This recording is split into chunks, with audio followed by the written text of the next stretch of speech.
Four planning. इस chapter का weightage है 6 मार्क एग्जाम में। लिखो इंडेक्स क्या क्या कवर करेंगे इस चैप्टर में। इस चैप्टर में क्या क्या कवर करेंगे। सबसे पहला टॉपिक मीनिंग ऑफ प्लानिंग। सबसे पहला टॉपिक मीनिंग ऑफ प्लानिंग। दूसरा topic features of planning. Features of planning. उसके बाद importance of planning. Importance of planning. फिर लिमिटेशन ऑफ प्लानिंग। प्लानिंग का नुकसान क्या क्या है। फिफ्थ टॉपिक पढ़ेंगे प्लानिंग प्रोसेस। प्लानिंग के क्या क्या वो 7 स्टेप बाय स्टेप फॉलो करना रहता है, 7 स्टेप। तो प्लानिंग प्रोसेस। उसके बाद सिक्स्थ और आखिरी टॉपिक है टाइप ऑफ प्लान्स। ये टॉपिक डिलीटेड था बट वो फिर से ऐड ऑन हो गया सिलेबस में। तो टोटल 6 टॉपिक पढ़ना है। Meaning of planning, features of planning, importance, limitations, planning process, type of plan. अच्छा, किसी को बिजनेस इन्वायरमेंट का मीनिंग याद है? क्या था बिजनेस इन्वायरमेंट का meaning? It refers to all factors and forces, individual institutions which are outside the business enterprise but may affect its performance। Meaning मन याद रखना है सबका। हाँ, outside the control of business enterprise. अब हम लोग इसका भी मीनिंग पढ़ेंगे, प्लानिंग का मीनिंग। मीनिंग ऑफ प्लानिंग, फिर उसके बाद फीचर्स, इंपॉर्टेंस, लिमिटेशन, प्लानिंग का प्रोसेस और टाइप ऑफ प्लान्स। बताओ प्लानिंग करना क्यों ज़रूरी है?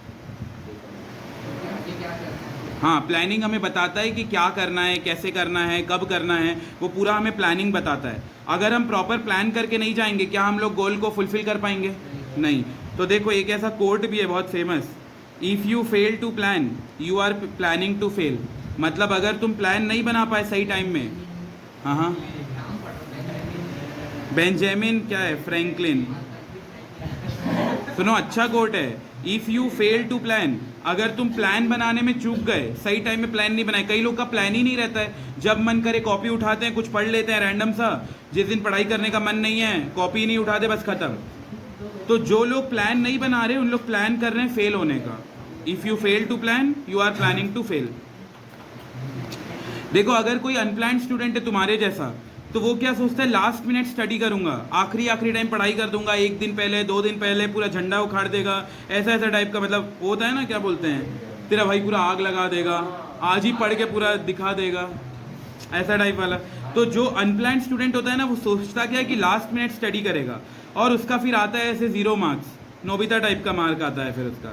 तो इसीलिए हमें अनप्लान्ड स्टूडेंट नहीं रहना है। तुम लोग भी कोशिश करो, जो लोग अभी भी थोड़ा पढ़ाई वढ़ाई नहीं कर रहे हैं, थोड़ा प्लान वगैरह बनाओ। एक दिन पहले सोच लिया करो कि कल मैं क्या सब्जेक्ट पढ़ूंगा। एटलीस्ट अगर 3 नहीं भी पढ़ पा रहे हो, कोशिश तो करना है दिन में तीनों सब्जेक्ट पढ़ पाओ, BST, इको और अकाउंट्स। इको के साथ कोई किसी को भी शफल कर सकते हो, एक बार हिंदी पढ़ लो, एक बार कुछ और तुम्हारा सब्जेक्ट। लेकिन जो प्लान ही नहीं कर पा रहे हो, प्लान कर रहा है फेल होने के लिए। तो जो अनप्लान्ड स्टूडेंट होगा, अगर वैसे ही तुम लोग रहोगे लास्ट मिनट स्टडी, अरे बात नहीं, मैं आगे बैठा दूंगा, पहले बता रहा हूँ। नया चैप्टर स्टार्ट हुआ है, वो स्पिरिट ही नहीं दिख रहा है, लगे पड़े हैं, जैसा चल रहा था वैसे ही फ्लो चलो। कुछ नया चैप्टर के साथ नया कुछ आदत तो डालो कि आज से पढ़ाई चालू करेंगे करके। तो जो अनप्लान्ड स्टूडेंट होता है ना, वो लास्ट मिनट स्टडी का सोचता है। लास्ट मिनट स्टडी का नुकसान क्या है? अगर हम लोग यही सोचते रहेंगे कि लास्ट मिनट पढ़ेंगे, एंड में क्या होगा, मान लो लास्ट 1 मंथ में तुम्हारा तबीयत खराब हो गया है और उस टाइम इतना खराब स्थिति हो गया कि पढ़ ही नहीं पाओ, तो फिर तो गया पूरा प्लानिंग। तो इसीलिए ऐसा नहीं करना है, कोशिश करना है एक स्ट्रक्चर वे में पढ़ाई चालू कर दो। और जो प्लान स्टूडेंट होगा वो हर जगह सक्सेस देखता है, जहाँ जाएगा, जिस फील्ड में जाएगा, जो भी क्वेश्चन अटेंड करेगा, वो सब अच्छा कर पाएगा। तो यही वाला पॉइंट है कि प्लानिंग करना बहुत ज़रूरी है। अनप्लान्ड स्टूडेंट जैसा नहीं रहना है, प्लान स्टूडेंट जैसा बिहेव करना है। ठीक है, सबसे पहला टॉपिक पे आते हैं। फर्स्ट टॉपिक लिखो, meaning of planning. Meaning of planning. अभी कौन आया? अच्छा, मीनिंग ऑफ प्लानिंग। ये प्लानिंग का मीनिंग 1 मार्क में आता है, और ना मैं जैसे लिखा हूँ वैसे ही लिखो, ये स्टेप बाय स्टेप। एग्जाम में तुम लोग इसको पूरा एक पैरा में 2-3 लाइन में लिख देना। अभी याद करने के लिए इसको ऐसे तोड़ तोड़ के लिखो। Meaning of planning. Planning can be defined as planning can be defined as thinking in advance. Planning तो हम लोग करते ही एडवांस के लिए कि कल क्या करेंगे, 1 साल में क्या करेंगे, 2 साल में क्या करेंगे। तो थिंकिंग इन एडवांस 4 चीज़ सोचते हैं, क्या करना है, कब करना है, कैसे करना है, कौन करेगा। तो ये सबको बोला जाता है प्लानिंग। तो planning means thinking in advance. What is to be done मतलब क्या करना है, when it is to be done कब करना है, आज पढ़ाई करना है, कल करना है, परसों करना है वो। How it is to be done कैसे पढ़ाई करना है, and by whom it should be done कौन करेगा, ये वाला ध्यान देना है। तो ये 4 चीज़ देखा जाता है प्लानिंग के अंदर। तो planning can be defined as thinking in advance, what is to be done, when it is to be done, how it is to be done, and by whom it is to be done. ये step by step याद करने का जरूरत नहीं है। ऐसा नहीं कि व्हाट के बाद तुम लोग हाउ लिख दिए तो गलत हो जाएगा। ये कैसे भी याद कर सकते हैं, बुक में ऐसा दिया है, what is to be done, when it is to be done. तुम लोग पहले व्हेन भी लिख सकते हो, व्हाट भी लिख सकते हो, सब चल जाएगा। बस ये 4 पॉइंट याद रखना है। व्हाट का मतलब क्या करना है, कब करना है, कैसे करना है, कौन करेगा उस काम को, तो उसको बोलते हैं प्लानिंग। तो planning means thinking in advance. बताओ क्या thinking in advance, what is to be done, when it is to be done, how it is to be done, and by whom it should be done. मतलब ये काम को कौन करेगा, कौन निपटाएगा। तो what is to be done, when it is to be done, how it is to be done, and by whom it should be done. क्या करना है, कब करना है, कैसे करना है, कौन ये काम को करेगा। अगला पॉइंट लिखो, प्लानिंग एक गैप को हटाता है, जहां हम खड़े हैं और जहां हमें पहुंचना है उसके बीच का जो गैप है वो प्लानिंग है। Planning bridges the gap between, planning bridges the gap between where we are standing today and where we want to reach. कहाँ हम खड़े हैं और कहाँ हमें पहुँचना है उसके बीच का जो गैप है वो प्लानिंग है। Planning bridges the gap between where we are standing today and where we want to reach. ऐसा एक एग्जाम्पल बना लो, जैसे मान लो अभी चल रहा है 2025-26 का सेशन।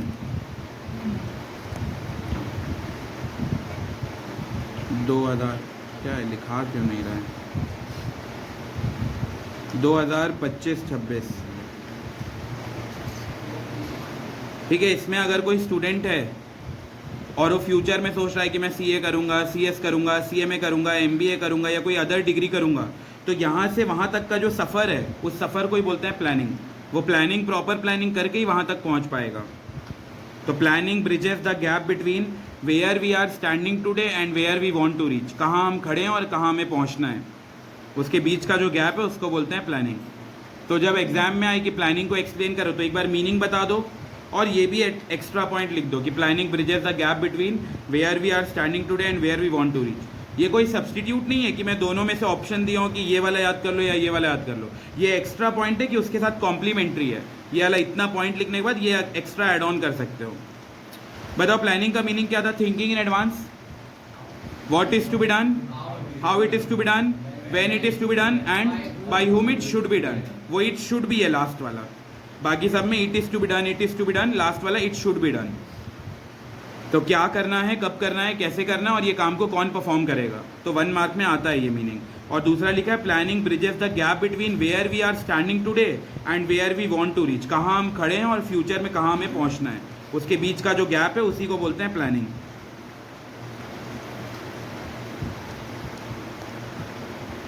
अगला टॉपिक पे आओ, सेकंड। पहला टॉपिक अपना कंप्लीट हो गया, इंडेक्स में जो 6 टॉपिक है उसमें पहला टॉपिक कंप्लीट। अब सेकंड टॉपिक है features of planning. Features of planning, सबसे पहला फीचर, एक बार पहले पूरा फीचर लिख लो तो उससे क्या होता है रिवीजन टाइम में पूरा रिकलेक्ट हो पाएगा एक ही जगह पूरा फीचर। सबसे पहला फीचर है कंट्रीब्यूट्स टू ऑब्जेक्टिव, इसको फिर डिटेल में भी पढ़ेंगे। पहला फीचर है प्लानिंग का कंट्रीब्यूट्स टू ऑब्जेक्टिव। दूसरा कंटिन्यूअस प्रोसेस, कंटिन्यूअस प्रोसेस। तीसरा प्राइमरी फंक्शन, प्राइमरी फंक्शन। उसके बाद अगला fourth pervasive, pervasive. Fifth decision making, sixth futuristic और सेवेंथ मेंटल एक्सरसाइज। और इसका शॉर्टकट है C² P² DFM। मैं हर जगह मेमोनिक्स नहीं बोलता हूँ, ये कुछ कुछ जगह ना इंपॉर्टेंट है, प्लानिंग का फीचर थोड़ा इंपॉर्टेंट है, तो मेमोनिक्स साथ में लिख लोगे तो एग्जाम में याद रहेगा वो कौन सा अप्लाई हो रहा है। Contribute to objective, continuous process, primary function, pervasive, decision making, futuristic और मेंटल एक्सरसाइज। इसका शॉर्टकट लिखो C²P² DFM, और मैं उसी ऑर्डर में लिखवाया भी हूँ। देखो पहला 2 C है, एक लिखा है कंट्रीब्यूट टू ऑब्जेक्टिव, दूसरा लिखा है कंटिन्यूअस प्रोसेस। तो देखो यहाँ लिखा है C², पहला C का क्या मतलब था, कंट्रीब्यूट टू ऑब्जेक्टिव, और दूसरा कंटिन्यूअस प्रोसेस। फिर उसके बाद अगला P का मतलब है प्राइमरी फंक्शन, फिर है परवेजिव। तो ये 2 P है करके यहाँ लिखा है P², तो 2 C है 2 P है। और फिर D है, D से क्या है डिसीजन मेकिंग, F से क्या है फ्यूचरिस्टिक, और M से क्या है मेंटल एक्सरसाइज। तो वही है C²P² DFM। इसका फीचर थोड़ा ज़्यादा इंपॉर्टेंट है, तो इसीलिए मेमोनिक्स याद रहेगा, तो उसमें पूछेगा कौन सा फीचर हाईलाइट हो रहा है, तो तुम लोग याद कर पाओगे एटलीस्ट। कहाँ गया ये, सबसे पहला क्या था C², फिर उसके बाद है P² DFM। C, पहला C का क्या था कंट्रीब्यूट टू ऑब्जेक्टिव, दूसरा C से कंटिन्यूअस प्रोसेस, फिर प्राइमरी फंक्शन, परवेजिव। इसको तुम लोग ऊपर नीचे कर सकते हो, इसका कोई ऑर्डर नहीं है। फिर D से डिसीजन मेकिंग, F से फ्यूचरिस्टिक और M से मेंटल एक्सरसाइज। ठीक है, तो ये इसका शॉर्टकट है। लिखो सबसे पहला point,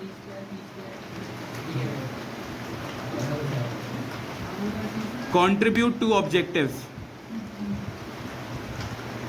contribute to objective, bracket में लिख लो गोल ओरिएंटेड। प्लानिंग ऐसा करना है जिसमें हम अपने गोल को अचीव कर पाए, कोई भी आलतू फालतू प्लानिंग नहीं करना है।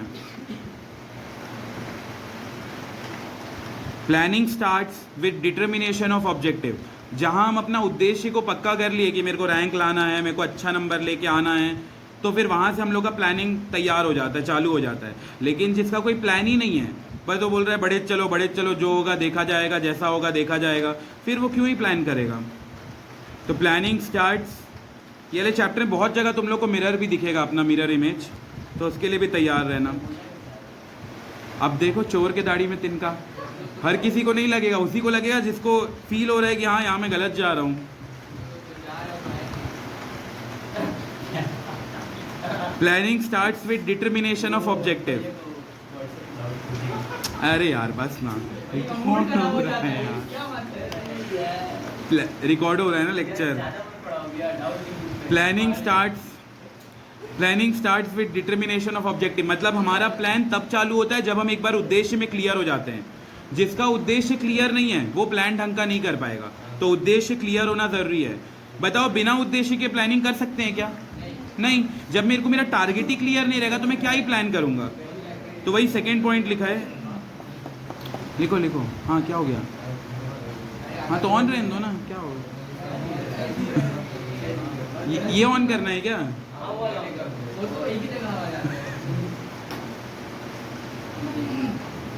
नहीं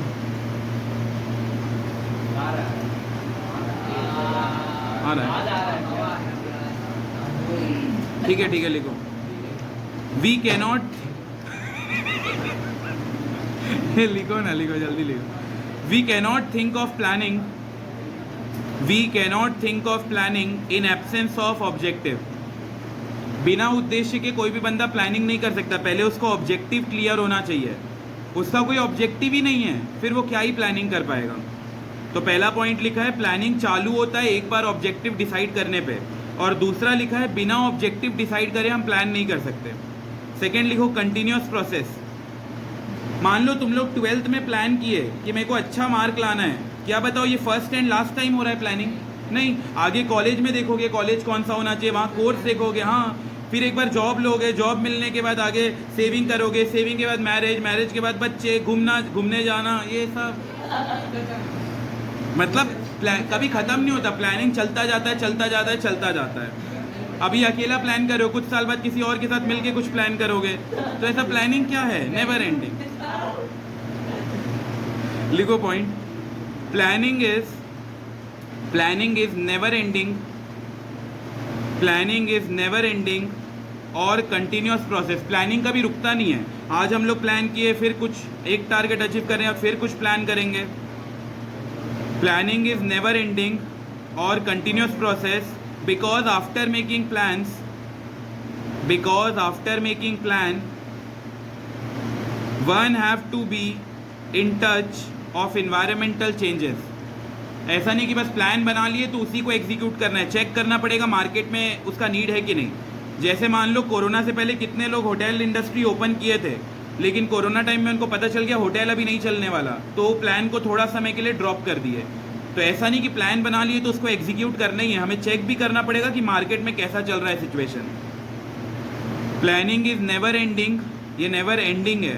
प्लानिंग इज नेवर एंडिंग और continuous process, because after making plan, एक बार प्लान बनाने के बाद one has to be in touch of environmental changes. Market में क्या क्या चेंज आ रहा है उसके ऊपर हमें देखना पड़ेगा इन्वायरमेंटल चेंजेस। और बताओ मार्केट में अगर कुछ चेंज आ रहा है तो हमें अपना प्लान को चेंज करना पड़ेगा कि नहीं? करना पड़ेगा। हम रिजिड नहीं रह सकते कि हम तो प्लान चेंज ही नहीं करेंगे, ये नहीं कर सकते। तो अगला पॉइंट लिखो, सो after making plan planners keep making changes. एक बार प्लान बनाने के बाद जो प्लान बनाने वाले लोग हैं उन लोग समय समय पे प्लान को चेंज करते रहते हैं। So after making plans planner keep making changes in plans according to requirement of company. ये रिक्वायरमेंट है। क्या कुछ डाउट? हाँ, क्या किसमें? वो हम लोग उसमें पढ़ेंगे डिसएडवांटेज में। रिजिड रहता है लेकिन हमें कोशिश करना रहता है कि मार्केट में जो भी इन्वायरमेंटल चेंजेस आ रहा है वो देख के करें। इसके डिसएडवांटेज में जाके वो बात करेंगे ना कि एक बार इतना खर्चा लग जाता है, इतना टाइम लग जाता है। यहाँ हम लोग बोल रहे हैं कि हमें करना चाहिए, हम सुझाव दे रहे हैं कि प्लानिंग में थोड़ा बहुत चेंजेस करना चाहिए। So after making plan planner keeps making changes in plan according to the requirement of the company. Company का रिक्वायरमेंट के हिसाब से हमें भी प्लान्स में चेंजेस करना रहता है।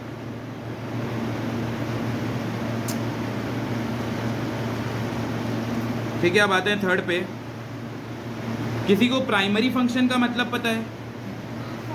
हाँ, सबसे पहले इसको परफॉर्म किया जाएगा। अगर तुम लोग को याद हो तो हमारा जो चैप्टर 8 बटा हुआ है, चैप्टर 4 से लेके चैप्टर 8, क्या क्या नाम है चैप्टर का?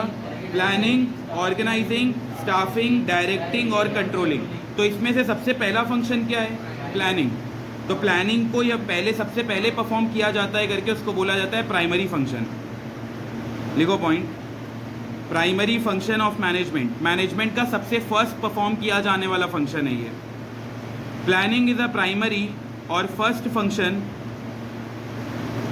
प्लानिंग इज अ प्राइमरी और फर्स्ट फंक्शन। एक बार प्लानिंग करने के बाद ही बाकी सबको हम अरेंज करते हैं। प्लानिंग इज अ प्राइमरी और first function to be performed by the manager सबसे पहले यही परफॉर्म करता है। प्लानिंग इज द प्राइमरी और first function to be performed by the manager. Planning is a primary function. बताओ क्या प्लानिंग से पहले कुछ और किया जा सकता है? नहीं, वही तो सबसे पहला स्तंभ रखता है, उसके बाद बाकी सारी चीज़ वो एग्जीक्यूट किया जाता है। तो अगला पॉइंट लिखा है, no other function can be executed. Executed का मतलब होता है completed. No other function can be executed by manager without performing planning function. बिना प्लानिंग करे हम कुछ भी दूसरा काम नहीं कर सकते। प्लानिंग करना सबसे ज़्यादा ज़रूरी है, उसके बाद ही बाकी सारा फंक्शन परफॉर्म हो पाता है। No other function can be executed by the manager without performing planning function. Without performing planning function. अगला लिखो परवेजिव। चैप्टर 1 में हम लोग परवेजिव का क्या मतलब पढ़े थे? हाँ, यूनिवर्सल। हर ऑर्गेनाइजेशन में भी होगा प्लानिंग और हर लेवल में भी होगा प्लानिंग। चाहे वो टॉप लेवल हो, मिडिल लेवल हो, लोअर लेवल हो, तीनों लोग प्लानिंग करेंगे। चाहे हॉस्पिटल हो, वहाँ भी प्लानिंग होता है कि आज ये डॉक्टर एब्सेंट है तो इसके जगह उसका ड्यूटी लगा देंगे, कैजुअलिटी में ये बैठेगा वो बैठेगा, वहाँ भी होता है। होटल में भी कि आज वेडनेसडे है तो नॉनवेज का आइटम ज़्यादा रखेंगे, आज ये डे है, आज ये कुछ गुरु पूर्णिमा है तो नॉनवेज का आइटम कम रखेंगे। तो सब जगह प्लानिंग होता है, चाहे वो कोई सा भी संस्था में जाओ या कोई से भी लेवल में जाओ। All organisation and at all levels. लिखो इसके बारे में पॉइंट। परवेजिव फंक्शन, इसका मतलब यूनिवर्सल। यूनिवर्सल मतलब हर जगह और हर लेवल में ये अप्लाई होगा। प्लानिंग इज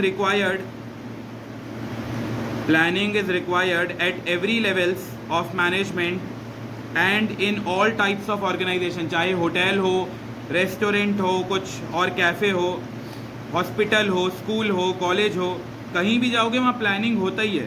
स्कूल में भी कोई टीचर एब्सेंट रहता है तो उसके जगह किसका ड्यूटी लगा है वो पूरा प्लानिंग करना पड़ता है।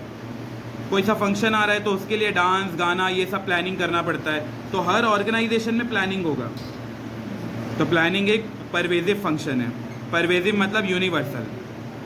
Planning is required at every level of management and in all types of organisation.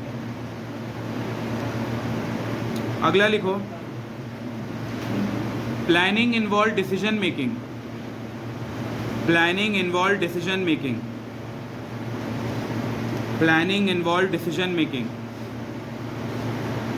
देखो इस पॉइंट का मतलब क्या है। प्लानिंग इन्वॉल्व डिसीजन मेकिंग का मतलब है कि जब हम लोग प्लानिंग करते हैं ना तो हमें वेरियस अल्टरनेटिव मिलता है। अल्टरनेटिव मतलब बहुत सारे ऑप्शंस मिलते हैं। जैसे मान लो फॉर एग्जांपल मैं प्लान किया, मेरे को एक बहुत बड़ा कोचिंग ओपन करना है, तो जब मैं प्लान करने बैठूंगा ना तब मैं सोचूंगा कि अच्छा ऑडिटोरियम जितना जगह चाहिए या ग्राउंड जितना जगह चाहिए या एक छोटा सा 3-4 माले में भी चल जाएगा। तो मेरे पास बहुत सारे ऑप्शंस निकलते हैं। कब निकलते हैं ऑप्शंस? जब हम लोग प्लानिंग करते हैं और फिर उसमें से हम लोग एक बेस्ट ऑप्शन को सेलेक्ट करते हैं कि हाँ ये सबसे बढ़िया रहेगा, नहीं ये खराबी है, ये सबसे बढ़िया रहेगा। तो प्लानिंग करने से हमारे पास बहुत सारे मल्टीपल ऑप्शन अराइज होते हैं और फिर उसमें से हम सबसे बेस्ट ऑप्शन को सेलेक्ट कर पाते हैं। तो वही लिखा है प्लानिंग इन्वॉल्व डिसीजन मेकिंग। लिखो इसके अंदर point, the planning function is needed. The planning function is needed. अच्छा, और मान लो मेरे पास ना कोई और जगह है ही नहीं, बस एक ही ऑप्शन है, ऑडिटोरियम में ही ओपन करना है। तो बताओ क्या कोई एक्स्ट्रा प्लान करने से कोई मतलब पड़ेगा? नहीं। जब ऑप्शन हमारे पास है ही नहीं तो फिर क्या ही प्लान करोगे। जैसे मान लो तुम लोग के स्कूल में सर बोल दिए हैं कि आज मंडे वेनसडे को कोई तुम्हारा टेस्ट है और टेस्ट बोले अकाउंट्स का है, तो अब हम लोग मंडे और ट्यूसडे को क्या पढ़ेंगे? अकाउंट्स पढ़ेंगे। लेकिन टीचर बोला है मैं मंडे को बिजनेस स्टडीज़ का भी ले सकता हूँ, अकाउंट्स का भी ले सकता हूँ और इको का भी ले सकता हूँ। तो अब बताओ तीनों पढ़ना पड़ेगा कि नहीं? तीनों पढ़ना पड़ेगा। हम लोग को देखना पड़ेगा हाँ ये भी पढ़ना है, ये भी पढ़ना है, ये भी पढ़ना है, तो कौन सा कितना आता है क्या नहीं आता। लेकिन जब हमारे पास कोई ऑप्शन ही नहीं है, बस बोल दिया अकाउंट्स ही पढ़ना है, तो फिर अकाउंट्स ही पढ़ना पड़ेगा। तो फिर प्लानिंग करके क्या ही कर लोगे। तो यही लिखा है प्लानिंग तभी किया जाता है जब हमारे पास वेरियस ऑप्शंस अवेलेबल होता है। The planning function is needed only when different alternatives are available. अगर हमारे पास कोई ऑप्शन है ही नहीं, पढ़ना ही अकाउंट्स है, तो फिर क्या ही प्लानिंग करके मतलब देगा। The planning function is needed only when different alternatives are available and we have to select most suitable alternative. तो प्लानिंग हम लोग तभी करते हैं जब हमारे पास मल्टीपल ऑप्शंस अवेलेबल रहता है और उसमें से हमें एक बेस्ट चुनना रहेगा। सेकेंड वही लिखा है कि अगर कोई ऑप्शन है ही नहीं तो प्लानिंग करने की भी जरूरत नहीं है। If there is no alternative, alternative का मतलब है ऑप्शन।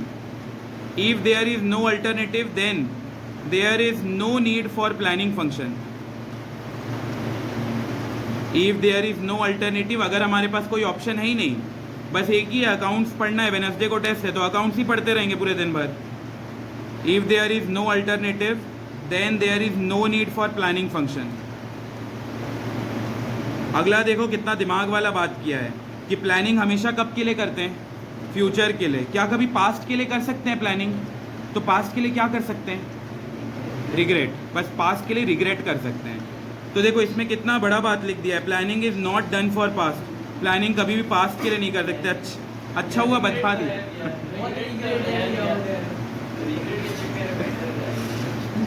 लिखो लिखो, planning is futuristic / forward looking function.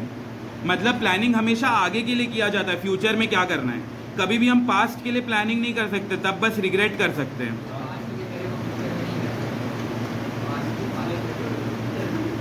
लिखो लिखो, planning always means looking ahead, आगे देखना, फॉरवर्ड मूव करना। Planning always means looking ahead और planning is a futuristic function. इसमें मैं 3 स्टार भी डाला हूँ, बहुत इंपॉर्टेंट बात बोला है। Planning is not done for past, हम प्लानिंग कभी भी पास्ट के लिए नहीं कर सकते।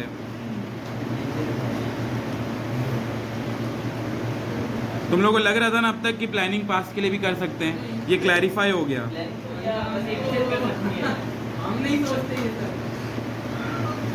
Planning is not done for past. हाँ पूरा प्लानिंग इज नॉट डन। हाँ कौन साल में? एडमिशन वाले चैप्टर में कुछ भी, वही तो कोयल जैसा आवाज है।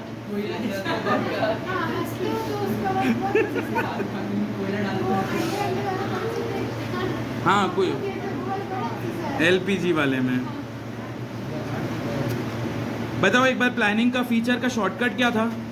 सी square P square D F M. C से क्या था? Contribute to objective. इसके अंदर क्या पढ़े थे? क्या बिना ऑब्जेक्टिव के हम लोग प्लानिंग कर सकते हैं? नहीं, प्लानिंग तभी स्टार्ट होगा जब एक बार उद्देश्य फाइनल होगा। सेकंड क्या था? Continuous process. एक वो नेवर एंडिंग फंक्शन। एक बार प्लान करते हैं तो ऐसा नहीं कि फिर नहीं करना पड़ेगा, फिर चेंज करना पड़ेगा, फिर चेंज करना पड़ेगा, आगे फिर प्लान करना पड़ेगा, और इन्वायरमेंट को देखते देखते हमें प्लान करना चाहिए।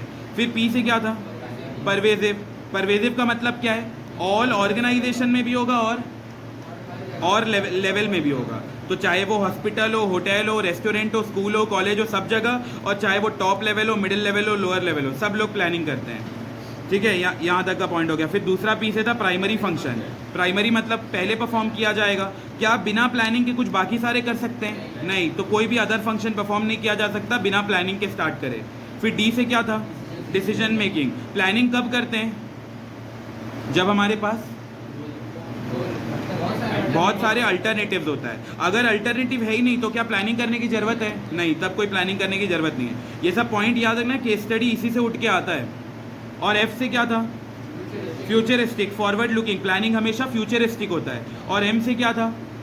Mental exercise. अच्छा हुआ बता दिया क्वेश्चन बुक में कि दिमाग का यूज होता है प्लानिंग करने के लिए, नहीं तो हमें तो पता ही नहीं था।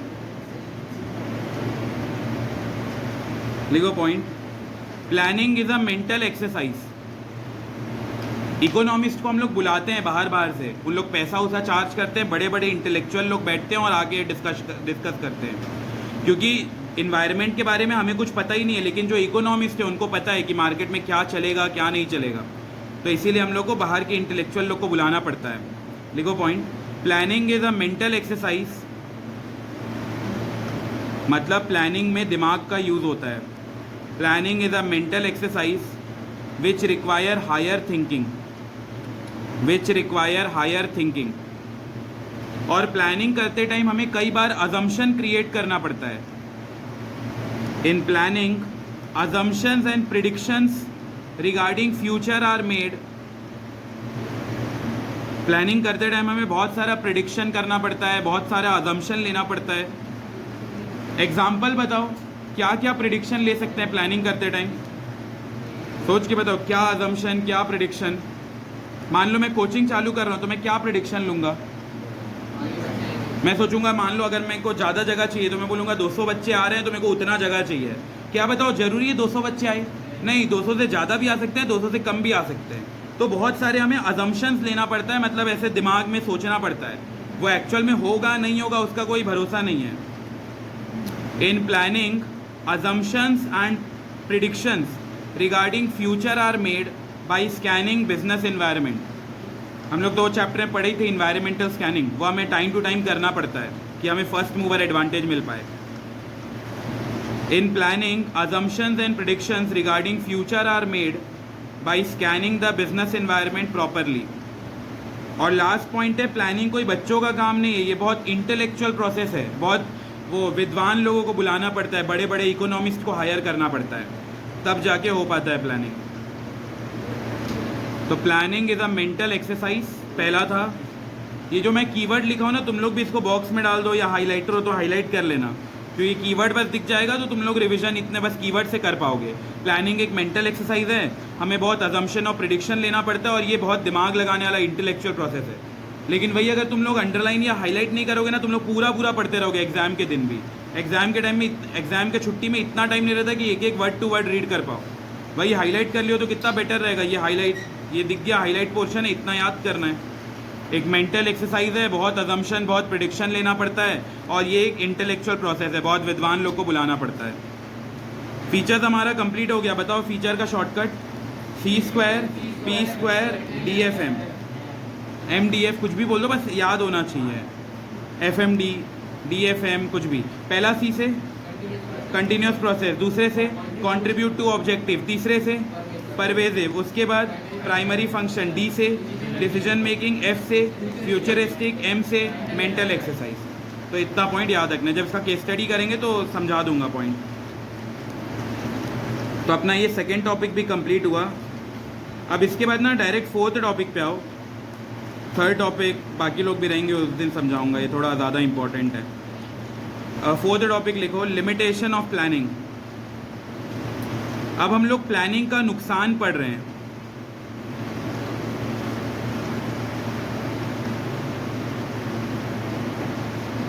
हेडिंग लिखो लिमिटेशन ऑफ प्लानिंग, और इसका दो ऐसा वो कर दो, चार्ट बना दो, दो क्लासिफिकेशन। डिलीट हो गया है सही में, NCERT में भी नहीं, फिर ठीक है। इसमें कुछ ठीक, इसमें कुछ वैसे ज़्यादा था नहीं, लेकिन अब डिलीट हो गया तो रहने दो। लिमिटेशन ऑफ प्लानिंग के अंदर बस इंटरनल लिमिटेशन लिखो। इंटरनल लिमिटेशन का मतलब होता है मैनेजर, क्या लिखा, मैनेजर हैव कंट्रोल, इसको मैनेजर कंट्रोल कर सकता है अगर चाहे तो। लेकिन एक्सटर्नल का मतलब होता है जिसको कंट्रोल नहीं कर सकता। जैसे बाढ़ आ गया, अब बाढ़ को मैनेजर क्या ही कंट्रोल करेगा, डैम, हाँ करेक्ट, यही करते रहेगा मैनेजर, पूरा जिम्मेदारी तो वही उठाया है। करने के लिए तो हम लोग बहुत कुछ कर सकते हैं, लेकिन हमें अपना कॉस्ट भी तो सोचना है। बिजनेस स्टडीज़ का दो कीवर्ड, इफेक्टिव रहना है और एफिशिएंट रहना है। अब हम लोग डैम ही बनाते रहेगा फिर तो ऑर्डर हो गया, 2-3 साल बाद ऑर्डर फुलफिल करते रहेंगे अगर कोई कस्टमर बचे तो इंटरनल लिमिटेशन का क्या मतलब है, जिसमें मैनेजर का कंट्रोल है, मैनेजर चाहे तो इसको कंट्रोल कर सकता है। लेकिन एक्सटर्नल लिमिटेशन में मैनेजर का कोई कंट्रोल नहीं रहता, मैनेजर के कंट्रोल के बियॉन्ड होता है ये। लिखो इसमें ही पहले हेडिंग लिख लो।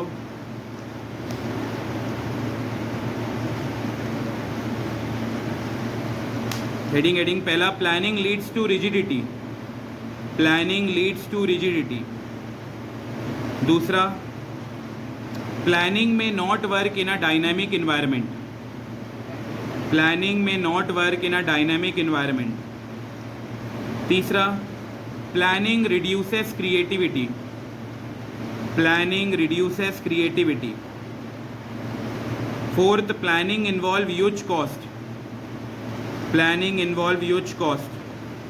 Fifth, planning is a time consuming process, planning is a time consuming process. और last, planning does not give guarantee of success. इतना लिख लो, फिर एक एक पॉइंट को डिस्कस करेंगे। प्लानिंग लीड्स टू रिजिडिटी, ये चैप्टर से केस स्टडी अच्छा खासा आता है, बहुत दिमाग लगाने वाला। स्टेप पूछ लेगा, 4 स्टेप हो गया, आगे का 3 स्टेप बताओ, 2 स्टेप बताओ। लिमिटेशन में कोई सा इसके अंदर का पॉइंट बता देगा, कौन सा लिमिटेशन हाईलाइट हुआ है। तो इसमें अच्छा खासा स्कोप है केस स्टडी का। इसमें हाईलाइट कर लो, सबसे पहला रिजिडिटी, दूसरा dynamic environment, reduces creativity, huge cost, time consuming और नॉट गारंटी सक्सेस।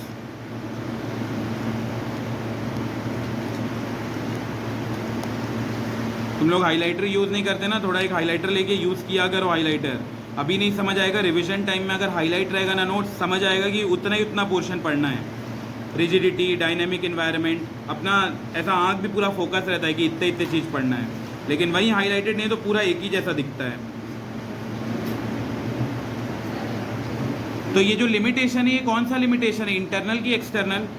इंटरनल पढ़ रहे हैं। इंटरनल वो लिमिटेशन होता है जिसमें किसका कंट्रोल होता है, मैनेजर का। चाहे तो मैनेजर इसमें कंट्रोल कर सकता है। जैसे मान लो ज़्यादा कॉस्ट लग रहा है तो मैनेजर बोलेगा ठीक है, हम इकोनॉमिक्स को नहीं बुलाएंगे, हम ही बड़े बड़े लोग जो टॉप लेवल वाले लोग हैं इन्हीं लोग मिलकर डिस्कस कर लेंगे, तो बस पैसा बच गया। टाइम कंज्यूमिंग है तो मैनेजर बोलेगा चलो 1 घंटे का टाइम दे रहा हूँ, 1 घंटे में एनी हाउ प्लानिंग कंफर्म करना ही है, तो टाइम कंज्यूमिंग नहीं रहा। मतलब चाह के अगर देखा जाए तो इसमें मैनेजर कंट्रोल कर सकता है जैसे तैसे भी। जैसे मान लो रिजिडिटी है तो प्लानिंग में थोड़ा बहुत चेंजेस कर देंगे अगर रिजिड है तो ये वैसे लिमिटेशन है जिसको थोड़ा बहुत मैनेजर कंट्रोल कर सकता है, ये कंट्रोल के बियॉन्ड नहीं है। तो सबसे पहला लिखो, planning leads to rigidity, planning leads to rigidity. Rigid का मतलब होता है जिसको चेंज नहीं किया जा सकता, can not be changed.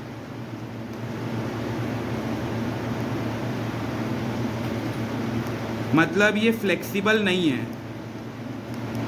Flexible वो होता है जिसको चेंज कर सकते हैं, लेकिन ये फ्लेक्सिबल नहीं है। एक बार प्लानिंग करने में बहुत टाइम जाता है, बहुत पैसा जाता है, तो ऐसा नहीं कि बार बार उसमें हम लोग चेंजेस कर ले। तो पहला नुकसान है, प्लानिंग एक बार कर लिए तो उसमें चेंजेस करना बहुत मुश्किल है। तुम लोगों को क्या लगता है क्यों मुश्किल होगा? क्योंकि जब पहली बार प्लानिंग किए होंगे तो क्या क्या लगा होगा, बहुत पैसा लगा होगा, बहुत टाइम लगा होगा, बहुत एफर्ट्स लगा होगा। तो अब दोबारा से प्लानिंग में चेंज करने के लिए फिर से पैसा लगेगा, फिर से टाइम लगेगा। इसीलिए प्लानिंग जो है वो रिजिड है, उसको चेंज नहीं किया जाता बार बार। लिखो point, once plan are made, once plans are made to decide future course of action, once plan are made to decide future course of action, the manager may not be in the position to change them। एक बार planning करने के बाद manager के ऊपर नहीं है वो चेंज कर पाना, थोड़ा वो वे बियॉन्ड होता है। चाहे तो कर भी सकता है, हम लोग तो बात किए ना ये इंटरनल में मैनेजर कर सकता है। तो मैनेजर बोल रहे हैं चलो 2000 और लगेगा, थोड़ा और डिस्कस कर लेते हैं, थोड़ा टाइम और लगा देते हैं, तो वो थोड़ा बहुत कर सकता है उसमें एडजस्ट। तो once plans are made to decide future course of action, the manager may not be in the position to change them। Manager उसको चेंज करने के पोजीशन में नहीं रहता।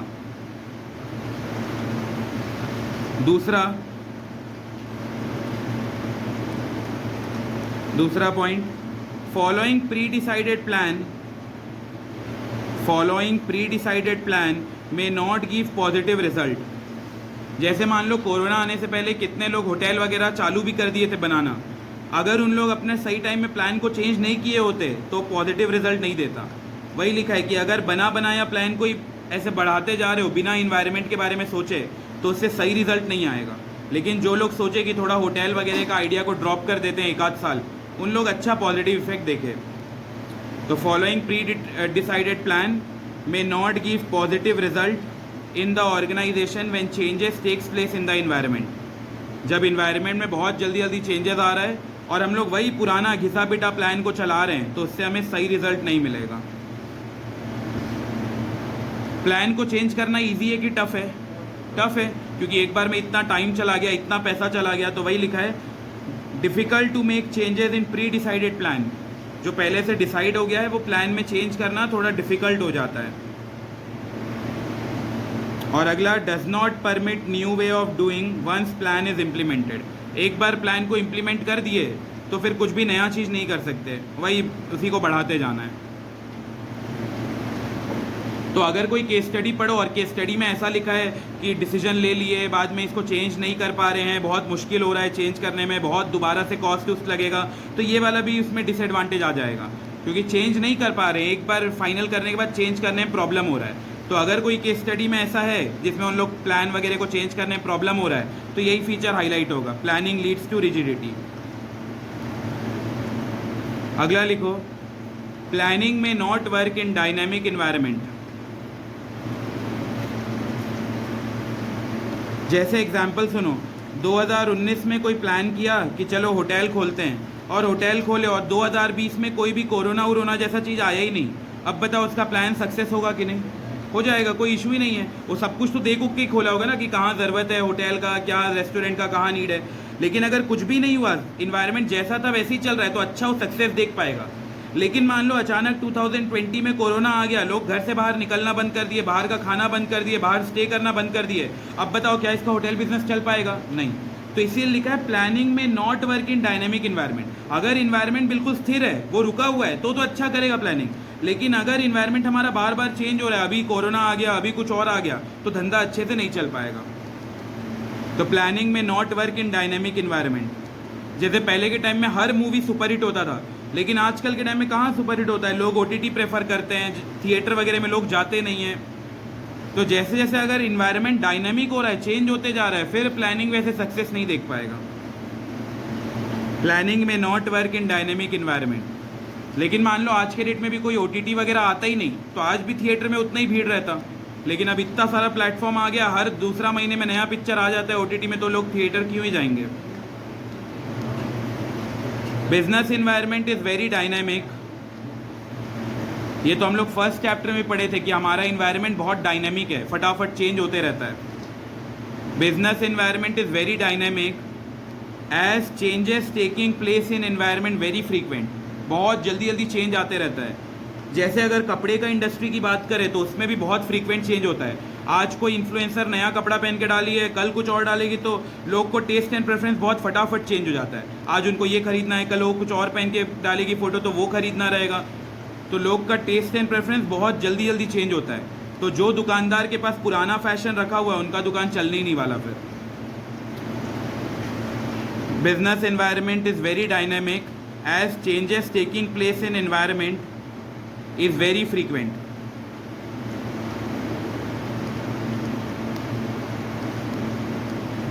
जैसे अगर ये मैं जीन्स की बात करूं तो अभी वो गर्ल्स लोग का फैशन हो बैगी जीन्स आ गया है। तो बैगी जीन्स मार्केट में ज़्यादा डिमांड है। और उससे पहले वो था ना एक क्या तो बोलते थे उसको, ना कमर तक आता था, हाई वेस्ट वाला, वो वाला जीन्स यहाँ तक आता था। आजकल की डेट में उसका डिमांड नहीं है। नहीं तो पहले एक टाइम में कितना चलता था वो क्रॉप टॉप के साथ ये हाई वेस्ट वाला पहनने का, वो बहुत चलता था। आजकल की डेट में उसका डिमांड नहीं है। अरे टेस्ट एंड प्रेफरेंस की बात है। क्यों इसका डिमांड नहीं? क्योंकि मार्केट में क्या है, जो इन्फ्लुएंसर मन है इंस्टाग्राम से तो आजकल ज़्यादा धंधा चलता है। तो इन्फ्लुएंसर लोग को देते हैं और उन लोग पैसा लेकर ये सब कपड़ा पहन के एडवर्टीजमेंट करते हैं, लोग को अच्छा लगता है और फिर नया टेस्ट एंड प्रेफरेंस का सफ़र चालू हो जाता है। तो आज के डेट में वो हाई वेस्ट का फैशन गया, अब ये बैगी जीन्स वगैरह बहुत ट्रेंड में आ गया। फिर थोड़े दिन बाद ये भी चला जाए, जबकि बैगी जीन्स कोई नया नहीं है। पहले बेल बॉटम पैंट होता था, वो वाला बहुत पहले की हीरो मन देखना ऐसे ही ढीला डाला वाला पैंट पहनते थे, उसके नीचे बूट पहनते थे। वो फिर फैशन गया, फिर आया, ऐसे ही होता रहता है। तो ये क्या लिखा हुआ है, planning may not work in dynamic environment. मतलब प्लानिंग तभी चलेगा जब हमारा इन्वायरमेंट रुका हुआ है। अगर प्लानिंग डायनेमिक है, डायनेमिक का मतलब क्या होता है, चेंज। अगर हमारा इन्वायरमेंट बार बार चेंज हो रहा है तो फिर कोई गारंटी नहीं है, वो तो डूबना ही है बिजनेस फिर। हाँ रणवीर सिंह वाला उसका टेस्ट एंड प्रेफरेंस का असर नहीं हुआ।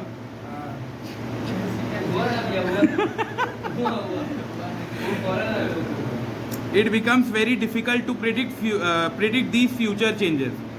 तो फ्यूचर में क्या होने वाला है इसको प्रिडिक्ट कर पाना बहुत मुश्किल है। तो बताओ कैसे प्रिडिक्ट करेंगे फ्यूचर में क्या होने वाला है, इसको कैसे प्रिडिक्ट करेंगे? चैप्टर 3 में पढ़े थे इन्वायरमेंटल स्कैनिंग। हमें इकोनॉमिस्ट को बुलाना पड़ेगा, बार बार उनको बुलाना पड़ेगा। जैसे कुछ हमारे घर में गलत होता है तो हम पंडित को बुला के पूरा नज़र उजर उतरवाते हैं, पूजा उजा सत्यनारायण कथा उथा करवाते हैं। तो सिमिलरली अगर हमारा बिजनेस को आगे बढ़ाना है तो इकोनॉमिस्ट को बुलाना पड़ता है। वो इकोनॉमिस्ट आके बोलते हैं कि ये कर लो, ये कुछ मार्केट में नया फैशन आने वाला है, ट्रेंड आने वाला है, इसको चालू कर दो। तो ऐसे इकोनॉमिस्ट पंडित जैसे ही है, बस पंडित घर को सुधार रहा है और ये इकोनॉमिस्ट बिजनेस को सुधार रहे हैं। तो लिखा है प्लान्स में fail due to changes taking in environment. Environment में जो भी चेंज हो रहा है उसकी वजह से हमारा प्लान खराब हो सकता है। पहला लिमिटेशन क्या पढ़े थे? Planning leads to rigidity.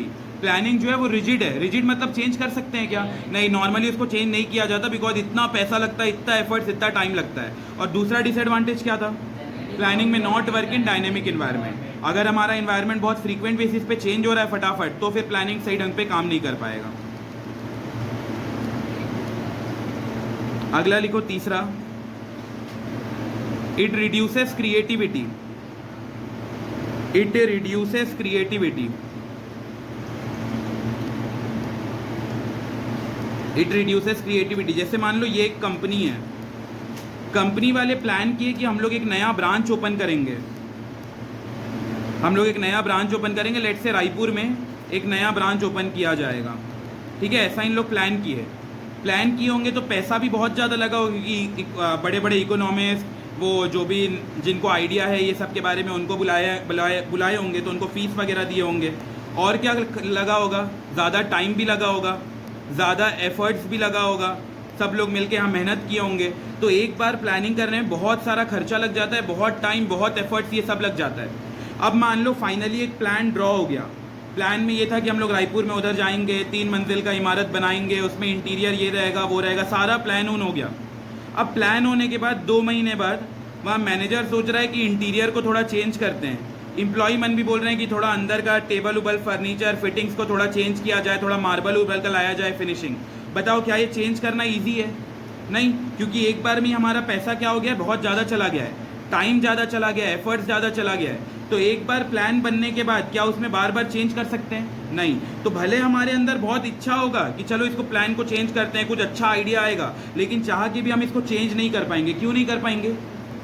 बोलो बोलो, क्यों नहीं कर पाएंगे? पैसा ज़्यादा लग गया, टाइम ज़्यादा लग गया, एफर्ट्स ज़्यादा लग गया।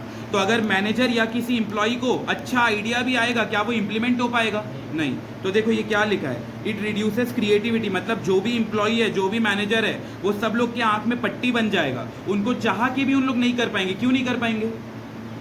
क्योंकि प्लान पहले से बन चुका है, पहले से खर्चा हो चुका है, पहले से टाइम लग चुका है। तो इनको आइडिया आके भी इन लोग अंधेधुन पे ऐसे चलते जाएंगे, जो बोल रहा है बनाते जाओ, कुछ भी इन लोग अपना दिमाग नहीं लगा पाएंगे। क्या चीज़ में? हाँ, लेकिन प्रिंसिपल ऑफ क्या बात कर रहा है भाई? हम लोग वो पढ़े थे चैप्टर नंबर 2। चैप्टर नंबर 2 बोलता है प्रिंसिपल ऑफ इनिशिएटिव। इनिशिएटिव का मतलब सबको मौका देना चाहिए कि आओ और अपना बात रखो। उनका बात सुन रहे हैं नहीं सुन रहे हैं वो अलग बात है। जैसे मान लो मैं सिम्सन को बोला, सिम्सन कल क्लास रखूँ कि नहीं, सिम्सन बोला भैया छुट्टी दे दो, क्या ज़रूरी है मैं छुट्टी दूंगा? नहीं, लेकिन बात सुना ना मैं उसका, बस। तो बात सुनना जरूरी है, इम्प्लीमेंट तो टॉप लेवल का ही फाइनली होगा, लेकिन फिर भी इनिशिएटिव बोलता है एक बार बात सुन लो, एटलीस्ट तो खुश तो हो जाएगा कि उसका बात सुन लिया गया है करके, ऐसा। तो ब्लाइंड फॉलोअर बन जाते हैं। इम्प्लीमेंट तो वही होगा जो फाइनल ऊपर वाले लोग बोल रहे हैं। लिखो, it reduces creativity with the planning the manager of the organisation with the planning, मतलब एक बार प्लानिंग बनने के बाद the manager of the organisation start working rigidly, मतलब अपना दिमाग नहीं लगाता, जो चल रहा है जैसा प्लान में लिखा है वैसे बड़े चलो वाला हिसाब किताब है। With the planning the manager of the organisation start working rigidly and they become blind follower of the plan. जैसे जैसे लिखा है ABCD वैसे ही लगाना है, अपना कुछ भी उन लोग दिमाग नहीं लगा सकते। नहीं तो फिर दिमाग लगाएंगे तो फिर चेंज करना पड़ेगा प्लान, फिर उसमें खर्चा लगेगा, टाइम लगेगा, एफर्ट्स लगेगा। तो with the planning the manager of the organization starts working rigidly and they become the blind follower of the plan only। बताओ क्या मैनेजर और वर्कर्स चाह के भी अपना बात रख पाएंगे? एक बार प्लान बन गया उसके बाद रख पाएंगे? वो इम्प्लीमेंट होगा कि नहीं ये तो बताओ। नहीं होगा, क्योंकि हमें प्लान बनाना पड़ेगा ना दोबारा से, और दोबारा से प्लान बनाना मतलब फिर से खर्चा, फिर से टाइम, फिर से एफर्ट्स। तो इससे लिखा है the manager do not take any initiative. उनका मन तो रहेगा लेकिन वो चाह के भी उसको चेंज नहीं कर पाएंगे। The manager do not take any initiative to make changes in the plan according to changes existing in the business environment. The manager do not take any initiative to make changes in plan according to changes existing in the business environment. तो इन लोग चाह के भी अपना initiative नहीं दे पाएंगे, उनको एक ब्लाइंड फॉलोअर, अंधभक्त जैसा बन के काम करना पड़ेगा। अगला पॉइंट लिखो, they stop giving new idea.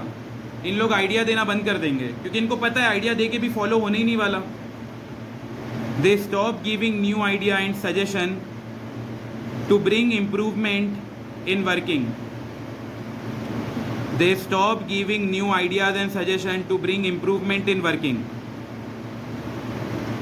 because the guidelines for working given in planning only. They stop giving new ideas and suggestions to bring improvement in working because the guidelines for working given in planning only. Given in planning only. ये point का कोई मतलब बता सकता है ये क्या लिखा हुआ है? दे स्टॉप गिविंग न्यू आइडिया, यहाँ तक तो क्लियर है। फिर आगे लिखा है in working because the guidelines for the working is given in planning only. मतलब नहीं, वो नहीं बोल रहा है, टॉप लेवल का तो यहाँ कोई जिक्र नहीं हुआ। हाँ, वो पहले से बन चुका है, उसने बता दिया है कि देखो 6 वर्कर लगेंगे, इतना काम करेंगे, 2 घंटे काम करेंगे, इतना होगा इतना होगा।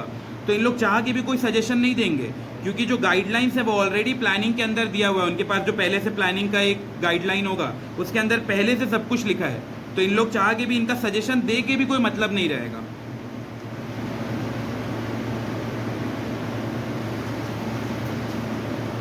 एक और लास्ट पॉइंट भी लिख सकते हो, plans are made by top managers.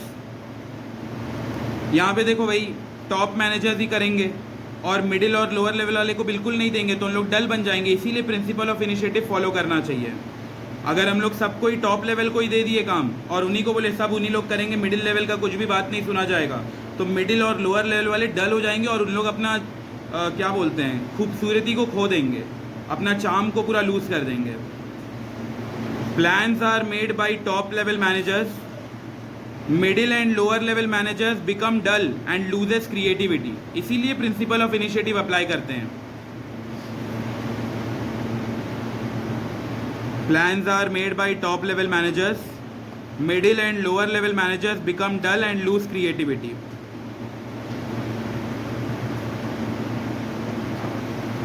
अगले पे आते हैं। अच्छा हाँ, ब्रेक है ना, ठीक ठीक।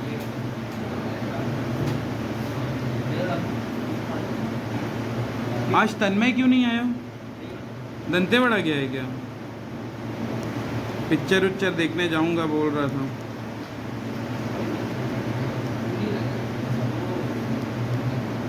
तनवीर को पता है आज क्यों नहीं आया? नहीं।